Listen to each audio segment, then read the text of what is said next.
नमस्कार, आप सभी के साथ मैं स्मिता शर्मा हूँ। मेरे यूट्यूब स्टेशन और साथ ही साथ सत्य हिंदी के सभी दर्शकों का मैं स्वागत करना चाहूंगी। 3 नवंबर वो तारीख जब तय हो जाएगा कि क्या डोनाल्ड ट्रंप और उनके परिवार आधिकारिक निवासी बनकर व्हाइट हाउस में ही और 4 साल तक, अगले 4 साल तक जो है बने रहेंगे, या फिर सत्ता की डोर दुनिया के सबसे ताकतवर मुल्क की वो ट्रंप के जो खिलाफ उम्मीदवार खड़े हैं डेमोक्रेट पार्टी के और उप राष्ट्रपति जो बाइडेन, क्या उनके हाथों चली जाएगी? इस पर इस वक्त दुनिया भर की नजरें टिकी हुई हैं। हम भी बार-बार बातचीत करके तमाम पहलुओं को समझने की कोशिश कर रहे हैं। तो एक बार फिर से हाजिर हूँ, मेरे साथ 2 खास मेहमान आज मौजूद हैं। अमेरिका से ही वाशिंगटन डीसी से मौजूद हैं सीमा सिरोही, आप वरिष्ठ पत्रकार हैं। आप इनके लेख कई सारे आप न्यूज़ आउटलेट्स में, अखबारों में देख सकते हैं। ऑब्जर्वर रिसर्च फाउंडेशन के जो थिंक टैंक है, वहाँ पर आप पढ़ सकते हैं। साथ ही हमारे साथ जुड़े हैं ललित झा, वो इस वक्त वाशिंगटन डीसी में हैं, वरिष्ठ पत्रकार हैं, प्रेस ट्रस्ट ऑफ इंडिया के कॉरेस्पॉन्डेंट हैं अमेरिका के। लेकिन अभी-अभी ललित आप लौट कर आए हैं कई अहम राज्यों से दौरा करके। आप बता रहे थे कि पेनिसिल्वेनिया, कोलोराडो है, ओहायो, इन सब राज्यों से आप दौरा करके लौटे हैं। तो मैं शुरुआत करना चाहूँगी क्योंकि जो इस वक़्त खबरें आ रही हैं, थोड़ा तो ये बताएँ हमारे दर्शकों को कि अर्ली वोटिंग भारी मात्रा में हो रही है और मैं कुछ आंकड़े पढ़ रही थी कि इस दफ़ा अभी तक लगभग 5.5 करोड़ या 5 करोड़ 30 लाख जितने लोगों ने मतदान कर लिया है, जिसे कहते हैं कि जल्द मतदान करना। और ये मतदान आपको दर्शकों को बता दूँ कि अमेरिका में 2 तरीके से आप कर सकते हैं, या तो आप पोस्टल बैलेट के ज़रिए भेज सकते हैं या तो खुद आप चुनाव से ठीक 2 दिन पहले जाकर ही जो है मतदान केंद्र में भी अपना ये वोट आप पहले से दे सकते हैं। और इस दफ़ा जो ये आंकड़े हैं वो 2016 में जो टोटल अर्ली वोटिंग के जो नंबर्स थे उसको वो पार कर चुका है। ललित, आपकी क्या समझ रही जिन जिन ग्राउंड्स में आप गए, क्या आपको लग रहा है कि इस दफ़ा वोटर टर्नआउट, एक महामारी के बीच में ये चुनाव हो रहे हैं, फिर भी वोटर टर्नआउट क्या पहले से कहीं ज़्यादा हाई नज़र आ रहा है? लोगों में क्या एंथुसियाज़्म नज़र आ रहा है? अर्ली वोटिंग इसलिए हो रहा है क्योंकि कोरोना वायरस के कारण कई लोग जो है सो पोलिंग बूथ्स पे नहीं जाना चाहते हैं। इस कारण या तो वो अर्ली वोटिंग पोल बूथ्स में पहले जाके वोट कर रहे हैं या फिर मेल इन वोट कर रहे हैं। टोटल टर्नआउट कितना होगा वो लास्ट दिन पता चलेगा। अब तक हाईएस्ट टर्नआउट ओबामा के दौरान में 61% रही थी। उसके वो उस फिगर्स को अभी तक कोई टच नहीं कर पाया है, वहाँ तक नहीं पहुँच पाया है। जी। लेकिन जो सेंस मिल रहा था आपको ललित कि क्या प्रोफाइल्स इस वक़्त पता चल पा रहे हैं कि जो लोग अर्ली वोटिंग कर रहे हैं, क्या वो महिलाएँ हैं, क्या वो यंगस्टर्स हैं? उन प्रोफाइल से कुछ रुख पता चलता है हवा का इस वक़्त? दोनों पॉलिटिकल पार्टीज डेमोक्रेट्स और रिपब्लिकन्स हों जो ट्रैक कर रहे हैं अर्ली वोटिंग में, उनका ये कहना है कि इससे कोई मेजर ट्रेंड पता नहीं चल रहा है। बस ये कि जो हार्डकोर सपोर्टर्स हैं, चाहे वो डेमोक्रेट्स के हों या रिपब्लिकन्स के हों, वो जाके वोट कर रहे हैं। हुँ, तो इससे उनको कुछ अंदाजा नहीं नज़र आ रहा है कि वेव किस तरह मूड किया है।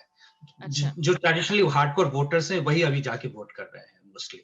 जो इंडिया में हम ये मानकर चलते हैं और इस वक़्त हालाँकि हम सबकी नज़रें अमेरिका में चुनावों पर है और खुद ललित के जो होम स्टेट है बिहार, वहाँ के चुनावों पर भारतीयों की नज़र बनी हुई है। हमें लगता है हाई वोटर टर्नआउट हुआ तो शायद एंटी इनकम्बेंसी का फैक्टर हो जाएगा, लेकिन याद रहे कि हम अमेरिका की बात कर रहे हैं, जहाँ आम तौर पर अगर आप क्लिंटन्स को देखें, बुश को देखें, ओबामा को देखें, तो 2 टर्म जो है, सारे राष्ट्रपति लगातार उनको मिलते रहे हैं। सीमा, आप क्या कहेंगी इस वक़्त जो भी पोल प्रेडिक्शंस हो रहे हैं, अ, कांटे की दौड़ नज़र आ रही है या अभी भी सिग्निफिकेंट लीड बनाए हुए हैं जो बाइडेन, जितने भी सर्वेक्षण आ रहे हैं, ज़मीनी स्तर से जो रिस्पॉन्स आ रही है? देखिए, नेशनल पोल्स में तो बाइडेन लगातार आगे हैं, करीब 10 टू 14% से। जो बैटल ग्राउंड स्टेट्स है उसमें उनकी लीड थोड़ी कम है। हुँ, तो इस समय जो आंकड़े आ रहे हैं उसमें ये बताया जाता है कि वोटर्स के लिए इकोनॉमी एक बहुत बड़ा मुद्दा बन गई है, जो कि ट्रम्प प्रेसिडेंट ट्रम्प उसके बारे में ज्यादा बात कर रहे हैं। हुँ, और कई लोग 9 महीनों के बाद अब ऐसा लगता है कि काफ़ी तंग आ चुके हैं, बहुत इकोनॉमिक हालत खराब है और ट्रम्प ने ये काफ़ी कह दिया है कि बाइडेन दोबारा इकोनॉमी को शट डाउन करेंगे। तो हुँ। इससे जो थोड़ा-सा बदलाव आया है, पहले पैंडेमिक सबसे ऊपर इश्यू था, अब ऐसा लगता है कि economy is the biggest issue. तो ये बड़ा इसमें दिलचस्प टर्न अराउंड किया है सीमा, आप कह रही हैं, क्योंकि अभी तक लग रहा था कि ये पैंडेमिक पर रेफरेंडम होगा, कि डोनाल्ड ट्रंप ने इसे सही से मैनेज किया नहीं, लेकिन अब एक टर्न अराउंड हो गया कि यहाँ से आगे कौन सा राष्ट्रपति क्या राह लेते हैं, उस पर लोग वोट डाल रहे हैं। ऐसा लग रहा है अभी तो। देखिए, कुछ श्योर तो नहीं कह सकते कि क्या होगा। अंतिम दिन नवंबर 3 को जो टर्नआउट होगा उस हुँ, पे डिपेंड करता है। अब 60% लोगों ने, अगर हम देखें 2016 की फिगर्स, उनके हिसाब से 60% लोगों ने तो डाल दिया है वोट।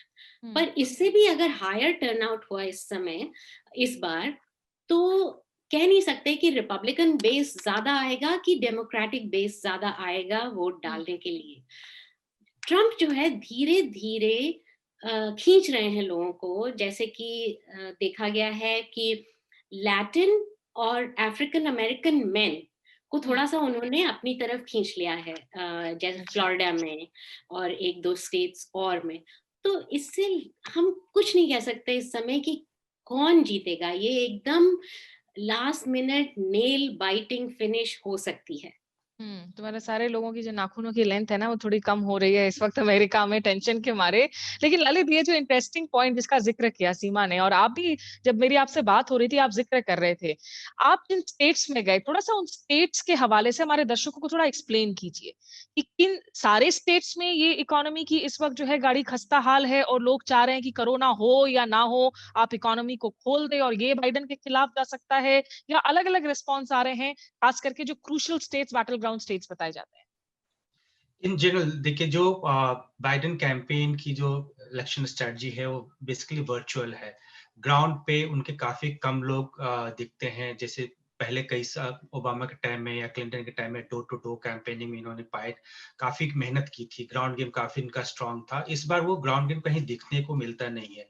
इनकी सारी कैंपेन वर्चुअल फोन बैंकिंग के थ्रू ही हो रही है। तो आप जितने बैटल ग्राउंड स्टेट में जाएंगे, यहाँ पे इनके रैलीज नहीं है। आप लोगों से, इनके सपोर्टर्स जो है सो रोड पे ग्राउंड रैलीज नहीं कर रहे हैं, मीटिंग्स प्रैक्टिकल में मीटिंग नहीं कर रहे हैं, तो आप बात नहीं कर सकते, उस तरह से भीड़ इकट्ठा नहीं हो रही है। हुँ, दूसरी तरफ जो ट्रम्प कैंपेन है वो काफी स्ट्रांग है, रैलीज कर रही है, मीटिंग्स कर रही है। इनके साइंस आपको पूरे इन बैटल ग्राउंड स्टेट्स में दिख जाएंगे। जहां पे साइंस की बात है, जो पोस्टर्स और बैनर्स दिखेंगे आपको, तो एक आपको डिवाइड दिखेगा, एक रूरल अर्बन डिवाइड दिखेगा इन सब बैटल ग्राउंड इलाकों में। जो ग्रामीण इलाके हैं वहां पे बाइडेन और कमला हैरिस की साइनेजेस, पोस्टर्स, बैनर्स बहुत कम दिखेंगे। वो हुँ, पूरा इलाका ही छाया हुआ है ट्रम्प और पेंस के साइन से। हुँ, और जो अर्बन सिटीज हैं वहां पे आपको ज्यादा मात्रा में मैंने देखा है कि बाइडेन और कमला हैरिस की पोस्टर्स, बैनर्स हैं। हुँ, सिर्फ एक एक डिफरेंस ये दिख रहा है कि जहां पे भी ट्रम्प और पेंस की पोस्टर्स, बैनर देखे, वो बड़ी बड़ी बड़ा होता है, साइंस उसके बड़े होते हैं, छोटे नहीं होते हैं। मेक हुँ। अमेरिका ग्रेट अगेन बहुत ही बड़ा होता है, बहुत ही पोस्टर्स। लेकिन हुँ, अर्बन इलाकों में, सॉरी, हाँ, अर्बन इलाके में उनके उनकी सपोर्ट साइंस से अगर देखें तो काफी कम सपोर्ट दिखता है। वो ख़ैर अ, डोनाल्ड ट्रम्प की वो पर्सनैलिटी भी है ना, वो हमारे जो यहाँ पे दक्षिण भारत में जो कल्ट स्टेटस वाली टीवी एक्टर्स से पॉलिटिशियंस बने नेता हों, जयललिता की हम बात कर लें, एमजीआर की बात कर लें, उनके जिस तरह के साइज़ के पोस्टर्स बनते थे, क्या उससे थोड़े छोटे हैं या उससे उसी साइज़ के उस हैं ये लेवल पे हम लोग पोस्टर्स? उस लेवल पे अमेरिका में नहीं पहुंचा है। अच्छा, तो उसके अभी उसके आधे आधी साइज की भी नहीं होगी इनकी पोस्टर्स, बैनर्स। अच्छा, तो फिर बट भारत। जहां तक हुँ, इश्यूज की बात आती है, जब मैंने इन सारे बैटल ग्राउंड स्टेट्स में लोगों से बात की, तो दो मेजर इश्यूज हैं। हुँ, जब लोग वोट करने जाते हैं तो दो चीजों पे सोच रहे हैं, इकोनॉमी और कोरोना वायरस। हुँ, हालांकि दोनों इंटरलिंक्ड है, एक दूसरे से जुड़े हुए हैं। जब लोग वोट देने जाते हैं, डिसाइड करते हैं मैं किसको वोट दूं, तो सोचते हुँ, कोरोना वायरस पहले इंपॉर्टेंट है कि इकोनॉमी इंपॉर्टेंट है। हुँ, मेजोरिटी ऑफ जो लोग जिनसे मैंने बात की, रेस्पेक्टिव किस किस एफिलिएशन के साथ है, उनके लिए इकोनॉमी इंपॉर्टेंट इशू बनता नजर आ रहा है। वो जब वोट करने जाएंगे, that will be more deciding factor. Okay, corona virus पे उनका मानना है कि ट्रम्प का जो हैंडल करना था इनिशियली, वो सही नहीं था। हुँ, वो उनको मानते हैं कि उनका ठीक से उन्होंने हैंडल नहीं किया, और बेटर से हैंडल कर सकते थे। जहां तक इकोनॉमी पे फेथ की बात है, उनका पास्ट में जो हुआ सो फ्यूचर में कौन हैंडल करेगा, तो उस पे लोगों का ज्यादातर जिनसे मैंने बात की उनका मानना है कि ट्रम्प में उनका ज्यादा फेथ है, विश्वास है इकोनॉमी को हैंडल करने के लिए। तो मुझे लगता है कि इन बैटल ग्राउंड स्टेट्स में जहां जहां मैं घूम के आया हूँ, लोगों से बात की है, तो ट्रम्प का पलड़ा इवन इंडिपेंडेंट वोटर्स में भी अच्छा, ज्यादा है। मतलब ऐसा नहीं है कि सिर्फ जो उनके परंपरागत जो सपोर्टर्स हैं उनके अंदर ही जो है इकोनॉमी को लेकर ट्रम्प को लेकर ज्यादा विश्वास है, लेकिन जो दूसरे इंडिपेंडेंट हैं या जिन्होंने अभी अपना माइंड डिसाइड नहीं किया है उनमें भी आपको लग रहा है कि ये एक फैक्टर बना हुआ है। हाँ, ये इलेक्शंस अब इंडिपेंडेंट वोटर्स ज्यादा डिसाइड करेंगे, और इंडिपेंडेंट वोटर्स में जो डेमोक्रेट्स हैं वो ट्रम्प की बात से माने ना या एग्री करें या डिसएग्री करें, वो बाइडेन को ही वोट करेंगे हम्म पॉलिटिकल पार्टी एफिलिएशन। बट जो इंडिपेंडेंट वोटर्स हैं उनके हम्म साथ मुझे लगता है कि ज्यादातर लोग जो हैं, सो जब इन दोनों इश्यूज पे आएगा तो इकोनॉमी में ट्रम्प के साथ जाएंगे। सीमा, क्या ये दांव उल्टा पड़ गया है यहाँ डेमोक्रेट कैंप को? क्योंकि हम कुछ हफ्ते पहले जब बात कर रहे थे, हम बार-बार यही कह रहे थे कि जब नेशनल कन्वेंशंस वगैरह हुए, एक गैर जिम्मेदार राष्ट्रपति के तौर पर नजर आए डोनाल्ड ट्रंप। जब आप लॉन्स में सोशल डिस्टेंसिंग नहीं है, मास्क नहीं पहने हुए हैं, जबकि एक जिम्मेदार रवैया अपनाते हुए बार-बार जो बाइडेन की तरफ से और कमला हैरिस की तरफ से कहा जा रहा है कि हम लोग वर्चुअल रैलीज करेंगे। यही फैक्टर क्या आज उनके लिए बैकफायर करने वाला है इन आखिरी दिनों में, क्योंकि ग्राउंड पर उनकी वो मौजूदगी नहीं रही वोटरों को एंथुज करने के लिए, उनमें जोश लाने के लिए? बिल्कुल, बिल्कुल, ये कुछ ज़्यादा ही ज़िम्मेवार हो गए, क्योंकि दिखते ही नहीं है, वो 5-10 लोगों के साथ रैली कर रहे हैं। अब देखिए, कल न्यूयॉर्क टाइम्स, जो कि अगर आप सोचें लिबरल हैं और ट्रम्प की बहुत बुराई करते हैं हमेशा लगातार, उन्होंने तक एक ये स्टोरी छापी कि अगर बाइडेन साहब हार गए, तो लोग ये पूछेंगे कि आप क्यों नहीं ज़्यादा बाहर आए? क्योंकि अब जो डेमोक्रेटिक लीडर्स हैं स्टेट्स में, जो चुनाव तो वैसे हाउस ऑफ रिप्रेजेंटेटिव्स और सेनेट का भी होगा ना, हम्म तो वो चाहते हैं कि बाइडेन आए, उनके लिए सपोर्ट में रैली करें, वो सब नहीं हो रहा है। हम्म तो एक तरफ तो ठीक है, जिम्मेदारी से वो बिहेव कर रहे हैं, बाहर नहीं निकल रहे हैं, पर मेरे ख्याल से ये शायद उनको उल्टा ही पड़ेगा, ये हम्म बूमरैंग करेगा। हम्म इन द मीन टाइम जो ट्रम्प कह रहे हैं, एक बात उन्होंने और चिपका दी है बाइडेन के ऊपर, वो है कैपिटलिज्म वर्सेस सोशलिज्म। हम्म ये बात कि सोशलिज्म आ जाएगा अगर डेमोक्रेट्स आए, क्योंकि बाइडेन को कंट्रोल करने वाले हैं जो प्रोग्रेसिव्स हैं, पार्टी में जो लेफ्ट विंग के लोग हैं, हम्म वो उन्हें कंट्रोल करते हैं। और ट्रम्प लगातार रोज ये कह रहे हैं कि Kamala Harris is the most liberal senator. Hmm ये एक नॉन पार्टिसन, एक इंडिपेंडेंट ऑर्गेनाइजेशन है गवर्नमेंट के जो वोटिंग को ट्रैक करता है। हम्म उन्होंने कमला हैरिस को सबसे लिबरल बताया है, तो ये हम्म गलत बात नहीं है। तो उनके हम्म वोटिंग का रिकॉर्ड से अ, ये पता चलता है। तो हम्म ये चिपका दिया उन्होंने लेबल, ये हम्म उनको भारी पड़ेगा मेरे ख्याल से, क्योंकि कोई भी अमेरिकन सोशलिज्म नहीं चाहता है। हम्म ऊपर से उसके ऊपर एक और बात है लॉ एंड ऑर्डर की। हम्म अमेरिकन, इवन अफ्रीकन अमेरिकन ये कह रहे हैं कि जो जिस जिस तरह से वायलेंस हो रही है, हम्म एंटीफा एक ग्रुप है, या ब्लैक लाइव्स मैटर के लोग हैं, या सिर्फ गुंडेबाज हैं, हम्म जो भी वायलेंस जो कर रहे हैं उसको ये लोग ज्यादा कंडेम नहीं करते डेमोक्रेट्स। हम्म कहते हैं कि जो अंदर गुस्सा है ये सिर्फ प्रोटेस्ट के थ्रू निकल सकता है, हम्म सोशल जस्टिस होना चाहिए, रेसिज्म के खिलाफ आवाज उठानी चाहिए, वो सब ठीक है, हम्म उठानी चाहिए। पर आपकी बड़े बड़े सिटीज में, शहरों में जो आजकल हो रहा है, वो आम आदमी को नहीं पसंद है, वो चाहे अफ्रीकन अमेरिकन हो, लेफ्ट हो, हम्म राइट हो, जो भी हो। तो मतलब ये चिंताजनक और गौर करने वाली बात है कि जब आप दुनिया के सबसे पुराने लोकतंत्र अमेरिका की बात करते हैं, वहां आज उदारवादी यानी लिबरल होने पर आज उसे एक मुद्दा बनाया जा रहा है। जब दुनिया के आप सबसे बड़े लोकतंत्र भारत की बात करते हैं, तो यहाँ धर्मनिरपेक्ष होना जो है वो अपने आप में एक चुनावी मुद्दा बन जाता है, जिसको सवाल खड़े कर लिए जाते हैं। या दर्शकों को मैं थोड़ा सा ये भी बता दूं कि आप जब अमेरिका के चुनावों की बात करते हैं, सीमा ने कहा हाउस ऑफ रिप्रेजेंटेटिव्स और सेनेट, तो अमेरिकी संसद में भी भारत जैसा ही सिस्टम आपको नजर आएगा। लोकसभा, राज्यसभा, जो ऊपरी सदन और निचली सदन की बात है। और एक तरफ जहाँ पॉपुलर वोट्स डाले जा रहे हैं जनता की तरफ से, वहीं इलेक्टोरल कॉलेज तय करेगा कि आखिरकार राष्ट्रपति कौन बनेगा। तो इलेक्टोरल कॉलेज में जो 50 राज्य हैं प्लस डिस्ट्रिक्ट ऑफ कोलंबिया है, इन सब में उनके पॉपुलेशन के हिसाब से कुछ-कुछ वोट्स जो हैं वो तय किए गए हैं इलेक्टोरल कॉलेज के तहत। तो इसीलिए कुछ स्टेट्स ऐसे हैं जिनको बिल्कुल बैटल ग्राउंड स्टेट्स कहा जाता है, या जो तय करते हैं कि आखिरकार अगर ये कांटे की दौड़ है तो फिर जीत किसकी होगी। इस वक्त ये बैटल ग्राउंड स्टेट्स कौन से हैं ललित, जिस पर जो प्रोजेक्ट 538 है, बड़ा इंटरेस्टिंग वो वेबसाइट है, वो कह रहे हैं कि इस वक्त सब कुछ टिका हुआ है पेनिसिल्वेनिया पर। क्या आप मानेंगे इस बात को? जी, Pennsylvania, Florida 2 states, important states उभर के आई हैं और अभी लास्ट फेज में, लास्ट 1 वीक में पेंसिल्वेनिया इम्पोर्टेंट आ गया है। ये इसलिए मैं कह सकता हूँ क्योंकि दोनों जो कैंपेन्स हैं, वो सारा फोकस पेंसिल्वेनिया पे कर रहे हैं। जो ट्रम्प कैंपेन है वो, और प्रेसिडेंट ट्रम्प खुद, फर्स्ट लेडी और उसकी पूरी फैमिली की डेली 3 या 4 इवेंट्स प्रोग्राम कर रहे हैं। वीकेंड में ट्रम्प दोबारा आने वाले हैं। आज वो फ्लोरिडा में फर्स्ट लेडी के साथ टैंपा में हैं, फिर मियामी में जाएंगे। तो दोनों स्टेट्स पे ज्यादा फोकस कर रहे हैं। बाइडेन कैंपेन के भी जो छोटे इवेंट्स हो रहे हैं वो दोनों दोनों स्टेट्स में कुछ कुछ ज्यादा ज्यादा ही हो रहे हैं। ये हम्म। जी। लेकिन सीमा, थोड़ा-सा हमारे दर्शकों को समझाइए, ये जो सिस्टम है इलेक्टोरल कॉलेज का, अगर हम 2016 को भी देखें, उसकी यादें आज कहीं न कहीं जो है सबसे ज़्यादा हॉन्ट करती हैं लोगों को, क्योंकि वहाँ पे भी सारे सर्वे नतीजे दिखा रहे थे कि हिलेरी क्लिंटन जीतने वाली हैं। और दरअसल पॉपुलर वोट्स में उन्हें लगभग 3 मिलियन, शायद 30 लाख जो है वोट ज़्यादा मिले भी थे, लेकिन इलेक्टोरल कॉलेज के वोट्स में वो हार गई। तो ये सिस्टम की आखिर ज़रूरत क्यों अमेरिकी सिस्टम में?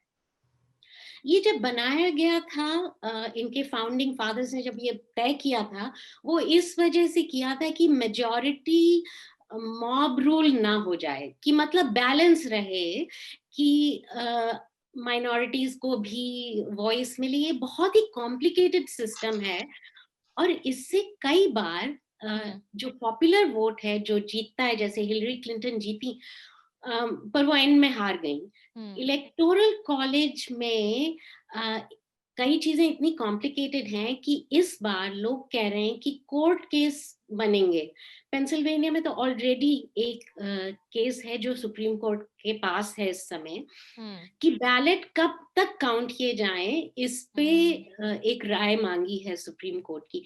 आपको याद होगा कि सुप्रीम कोर्ट में अभी एक नई जस्टिस का अपॉइंटमेंट हुआ है, जो कि रिपब्लिकन्स ने बहुत पुश कर दिया, हुँ, और उनको अब एक कंजर्वेटिव मेजॉरिटी हो गई है सुप्रीम कोर्ट में।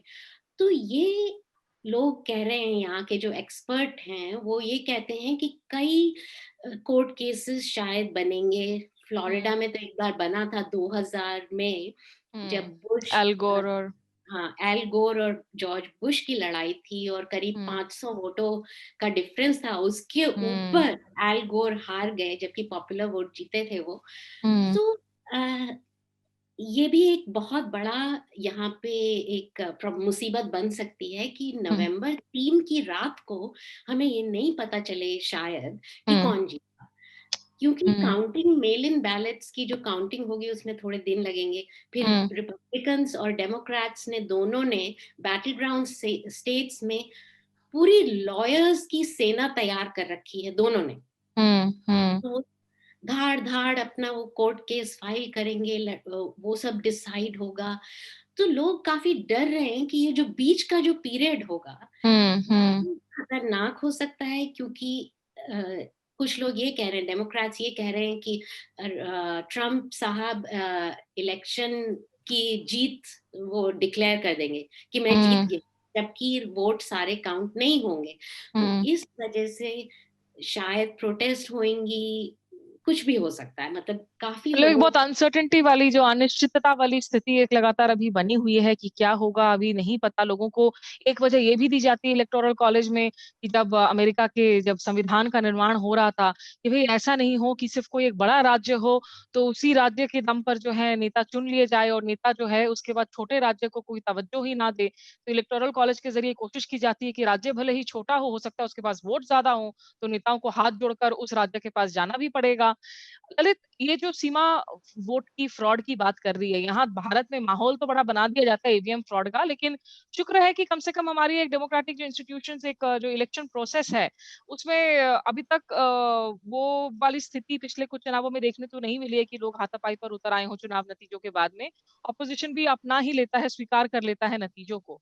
यहाँ आप जो वोटर्स से मिल रहे थे, उनको क्या लग रहा है, क्या उनके जो पोस्टल बैलेट, सोचिए आज अगर कोई जल्दी वोट डाल रहा है, उसे लग रहा है कि अभी जो मैंने वोट डाला, वो पोस्टल बैलेट वक्त से पहुंच जाएगा, उसकी गिनती हो पाएगी, या उसको लेकर कई तरह की असमंजस की स्थिति है?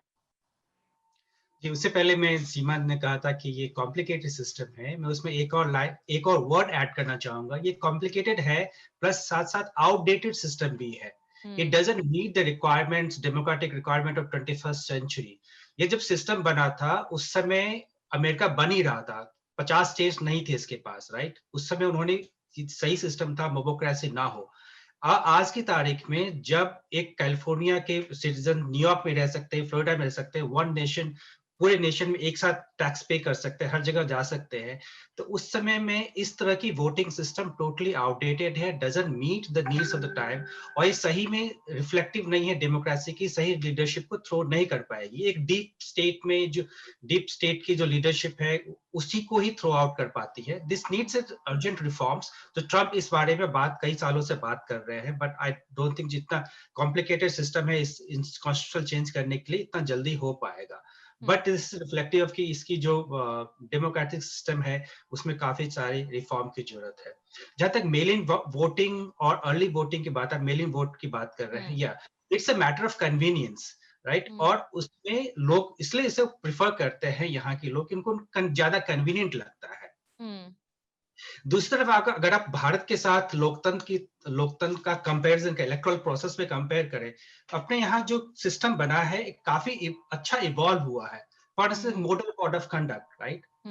जब इलेक्शन अनाउंस होती है, जो रूलिंग पार्टी होता है कोई भी नया चीज अनाउंस नहीं कर पाता है, राइट? यहाँ पे आप देखेंगे कि इलेक्शन अनाउंस होने के बाद, राइट, हर दिन जो रूलिंग पार्टी होती है, आज की तारीख में प्रेसिडेंट ट्रम्प है, कुछ ना कुछ नई चीजें अनाउंस करते हैं।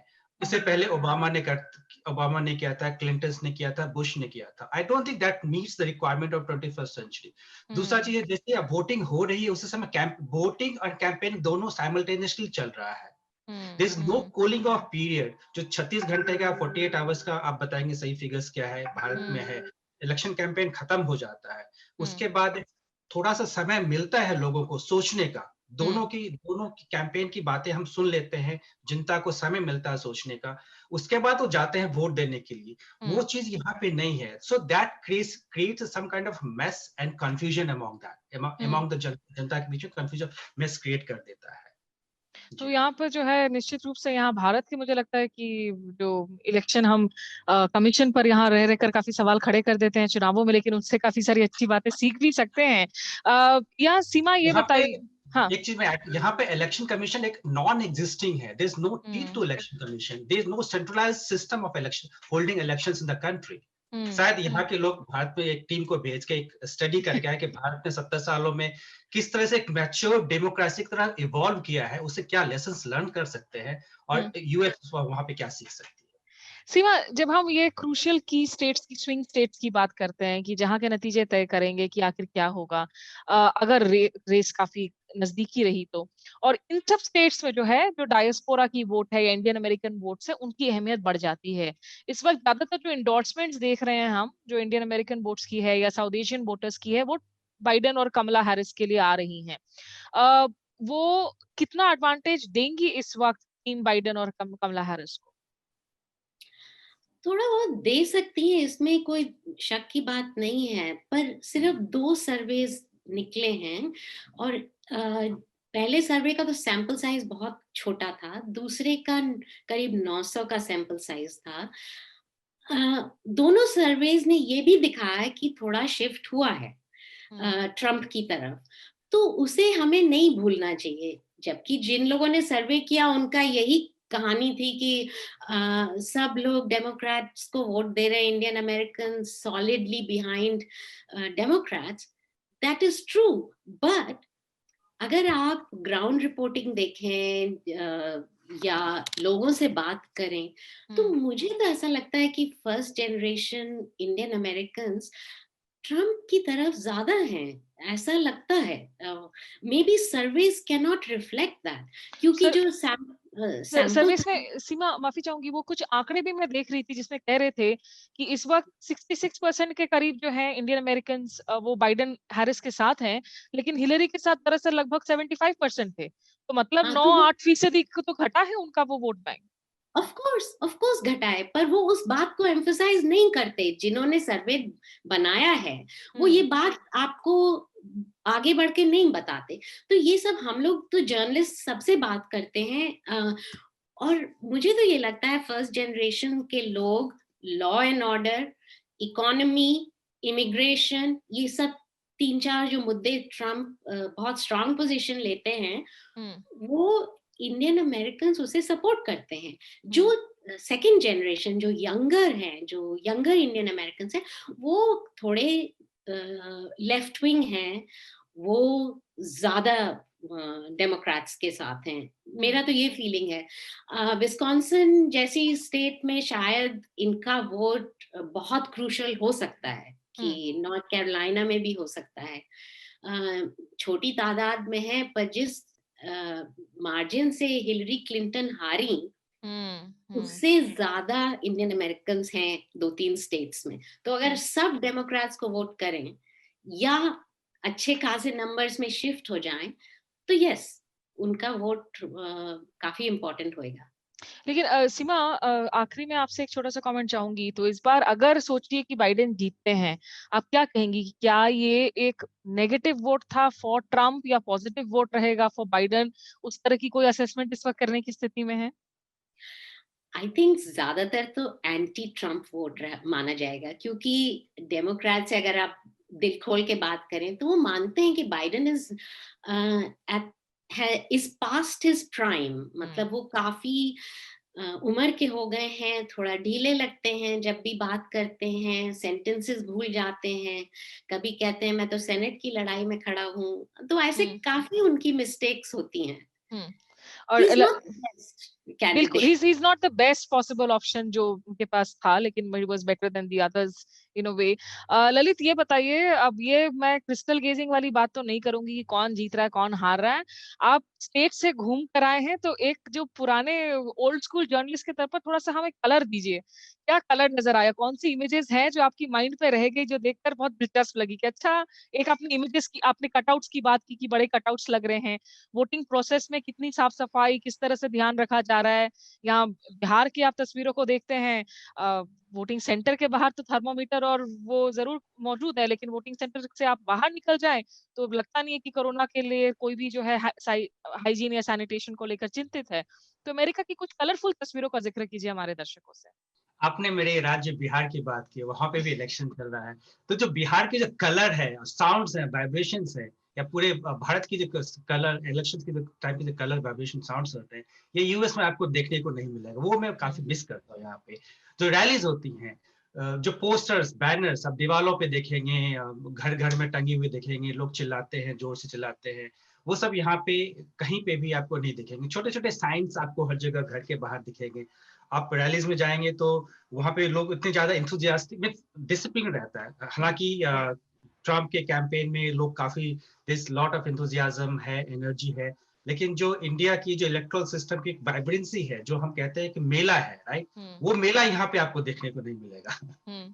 हाँ, ट्रम्प के रैलियों में हालांकि काफी बार माहौल जो है बिगड़ भी सकता है, लोग विचलित हो जाते हैं, गाली गलौज भी कुछ मुद्दों पर दे सकते हैं। तो ललित, आप गेस करना चाहेंगे कि बिहार चुनावों के नतीजे क्या हो रहे हैं? नहीं, मुझे पता नहीं है, वहां पे मैं फॉलो नहीं कर रहा हूँ। जैसे चलिए। कि मैंने सुबह में आपको कहा था कि Bihar needs a leader with hope, not a hopeless leader. Very nicely put. Seema, कोई कैसे अमेरिका इलेक्शन में क्रिस्टल गेस कर रही हैं इस वक्त आप? ये तो खतरे से खाली नहीं है।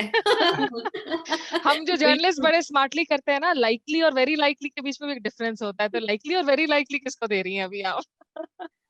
अह, बिल्कुल इस बार नहीं कह सकते, कुछ नहीं कह सकते। चलिए, हम सारे जो है दूध का जला है पिछले चुनावी हाँ, सर्वेक्षणों की वजह से, तो सब फूक फूक कर कदम रख रहे हैं। लेकिन निश्चित रूप से ये आगे तो नीतियों को पर हम बात करेंगे कि भाई कौन जीतता है, किसकी क्या नीति है, उस पर पहले भी हम चर्चाएँ किए कर चुके हैं, आगे भी और करते रहेंगे। और अगर बाइडेन जीत कर आते तो मुझे लगता है जो एक दिलचस्प बात फिर उसके बाद 1-2 साल बाद इसकी भी शुरुआत हो जाएगी। क्या अमेरिका कमला हैरिस में अपने पहले महिला राष्ट्रपति को ढूँढने के लिए क्या कदम आगे बढ़ाएगा या नहीं? ये तमाम आगे फ्यूचर की बात है, लेकिन आज के लिए फिलहाल सीमा सिरोही और ललित झा आपने वक़्त निकाला। बहुत शुक्रिया आप दोनों का, और आपकी रिपोर्ट्स हम आगे भी पढ़ते रहेंगे ताकि उनसे हमें और खास करके ये जो आखिरी कुछ दिन रह गए हैं, चंद दिन रह गए हैं, इसमें जितनी जानकारी हो सके हमें मिल सके। धन्यवाद, थैंक यू। धन्यवाद। और जो दर्शक मेरे साथ स्मिता शर्मा जर्नलिस्ट मेरे यूट्यूब स्टेशन पर जुड़े, और सत्य हिंदी के सभी दर्शकों का मैं शुक्रिया अदा करना चाहूंगी। मुझे दीजिए इजाजत, नमस्कार। सत्य हिंदी के और वीडियोस को देखने के लिए हमारे YouTube चैनल को सब्सक्राइब करें और सीधे नोटिफिकेशन पाने के लिए बेल आइकन दबाएं।